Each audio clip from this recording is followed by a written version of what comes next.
Yeah, hi. My name is Lokesh and I am Mansa's husband, and I'm very proud to say that I'm very proud to introduce myself that way. I wouldn't have it any other way.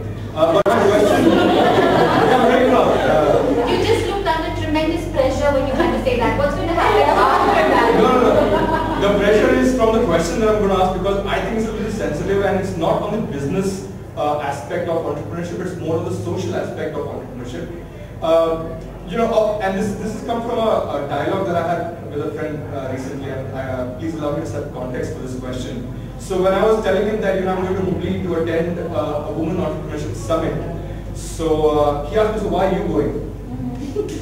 So I was like, okay, and I had no answer. I'm like, why can't I go? I mean, it doesn't matter. And even now, just after the IACC presentation, when they said, okay, now the main event is going to start, all the men stood up and walked out, and I'm like, suddenly where is everybody else alone in the room? Now, I just want to understand, this can be answered by any one of you all over here, is if we have more of these events which are women-centric, right? Women entrepreneurship, women this, women that, do you think it only makes the gap larger or wider? Because I believe, and I strongly believe that I think it is high time that women have come at par, and I believe, and this is completely personal, that we should stop having events that are women-centric, because that creates, for me, a platform where I come in and I'm like, okay, I have women around me, so I'm very comfortable, because all entrepreneurs over here are women.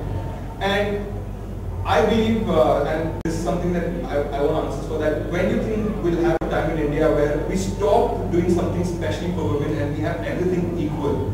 I believe it's high time, and I'm confused because of the recent examples that I just noticed, and I was completely confused again. But I want to ask you this from all your different experiences. Sure. So basically, I thank you for asking this question. And first of all, you're a very, very sweet husband. And I think I could just share with you what we did at CII. So there are two perspectives, right? One are the metros, where I think our upbringing is very different than the upbringing that you would have here. And just because we want to be equal, we have seen the side effects of it also, right? If as a lady I want to start a business in a town or in a district, I'm given a lot of respect. This respect I don't get in a city. I get pushed because they really don't care whether I'm a lady, but here they do. And we don't have that luxury back in the city. So there are some things, there are some beautiful things that happen in the towns that don't happen in the cities. So should we have women-centric events from a country perspective? We should, right? Because otherwise we won't have a voice. Second, are to make it mainstream, and that's what I think, I'm so glad you brought it up again. That's what I did at CII. We said we'll have a Women's Day, but we said 50% of the participation have to be men. So we had a lot of ladies registering, but we stopped registrations. We said that's it. We took a risk of low turnout, but it's been 3 years right now, and it's mainstream. People want to understand, because when you go back home, you're going back to a lady. I think it's just in the professional context that we've blown it out of proportion, and quite frankly, a lot of people would like to look good, right? It's all these, a lot of companies who do CSR, they do it for a reason. So women has also become a reason to look good at a lot of forums. Should we be given the platform and the opportunity? Yes, but I think we should be more mainstreamed, and I think we need more people. In NASCOM, in the Diversity Summit that I chaired, I very clearly we said we will have men coming and speaking on women issues, because your perspective of a woman is, for us, the practical perspective, because we have to deal with your race. So as women, we might as well hear it from the men, which is going to be so much more effective. So I think we need to move beyond gender, for sure, and we have to, If I can just add to that, actually. Yes, I completely agree with you, and I completely agree with what she's saying, but from the other side, there are a lot of women perhaps in this room and another forum who are comfortable asking the questions and not seeming silly in a male-dominated, because they're just stepping out. I say to them especially, your business you're going to run, and the business that you're going to, and the people that you're going to service are going to be men and women. Get your confidence now. Just get it now, because you're not aiming your business only to women. There are very few businesses that are aimed only to women. Your ecosystem has men in it, your clients are men, the people, your colleagues are going to be men, your competition are men.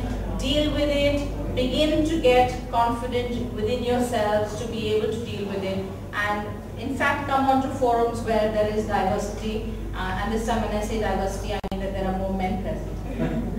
I would want to respond on behalf of ETI, why we have ETI here. The interesting thing is if you go upstairs in the auditorium today in the morning, I think the percentage of women present were less than 20. Right now when you go back at 4 o'clock session, all people on the dais are going to be men. And 3 years ago when we had the first TiECon conference, the whole auditorium were men except me. And I was the volunteer, taking coffee and water out. So the thing is, I personally, I don't know, the people who believe in VTI, we don't take it as we need a separate space because we are scared of men. It's because we are different entrepreneurs than men. I think I got from your panel today, the language, the meaning of entrepreneurship to us is different. It's not always growth, sales, turnover, so many companies. It's slow. Go your own pace. Do what you follow. Do what you want to do. It always means we as opposed to me. And I think sometimes there is a little parallels between that entrepreneurship and the entrepreneurship we do. I mean, why not? Why? It is shameful for a person to come all the way to attend women entrepreneurship conference. The thing is, we can do 2 things. Either we start calling it session, or we start calling the TiE conference men TiEs conference. It's awkward, isn't it? And men always wear ties. So men TiEs conference, we wouldn't call men TiEs conference. We call this workshop. So we don't take it as a way of a session. We need a special interest. We want a space to assert what we think is the meaning of business for us. What we think is growth for us. Where we truly amazes me. There are actually less inhibitions. There are more, less persona. There's no persona. It's just there and then do it and assert it and things that come easy to us.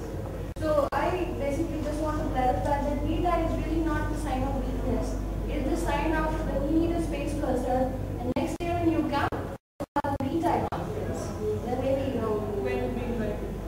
will have equal number. We have equal number where all of us would like to listen to each other's perspective.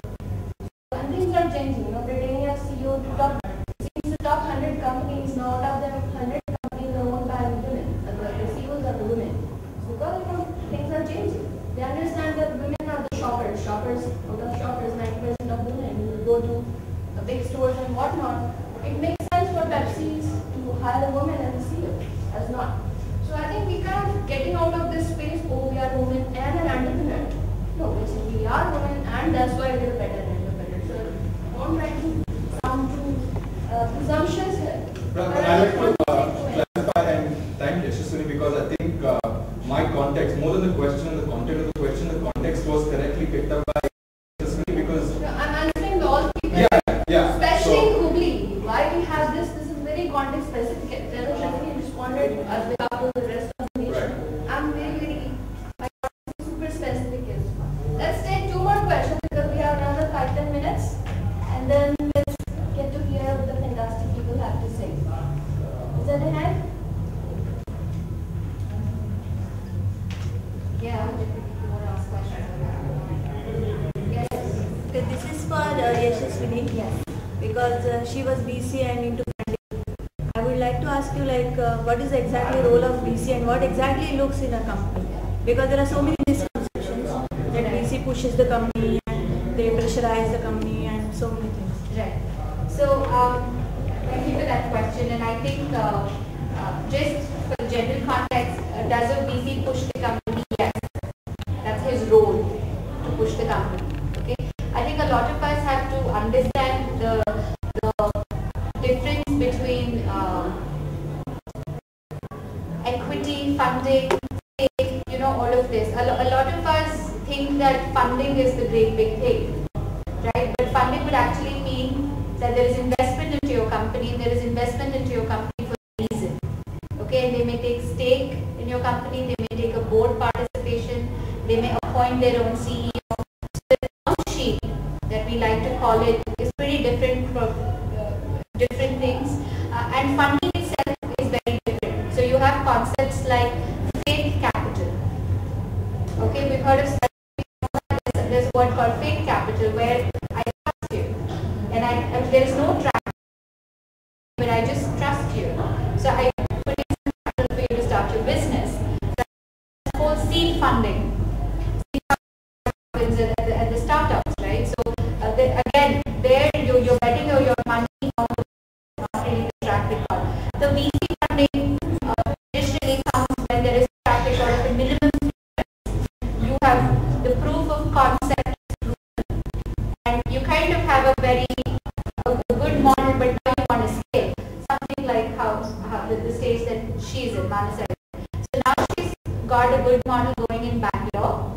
She wants to go to Bombay, and then she wants to go to Gujarat, and then she wants to go to XYZ. So now she has a track record, right? So now when we say, okay, what's your business model all about? What's your future projections? It's easier for her to say. That's when VC funding comes. What's the role of VC funding? That's the first part of your question. The second is the role. The role is very, very clear that I need my investment. They are not good people and they're not bad people. They're investors.